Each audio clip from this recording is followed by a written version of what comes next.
Hey everyone, welcome to Ben's Experience. In this video, I will show you how to update your PHP version for WordPress in Bluehost.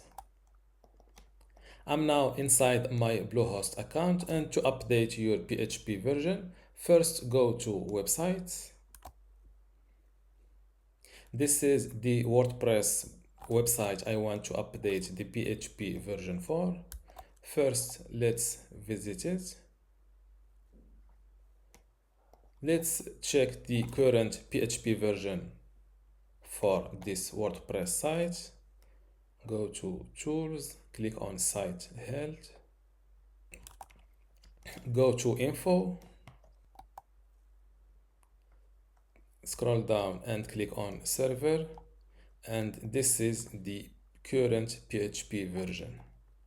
To update this PHP version for WordPress, just go back to your Bluehost account and click on Settings under your WordPress site. Click again on Settings and scroll down to PHP version. Click on this Change PHP version button. Select your desired PHP version from this list and hit Apply. As you see, my PHP version has been changed successfully. Now let's reload or refresh this page.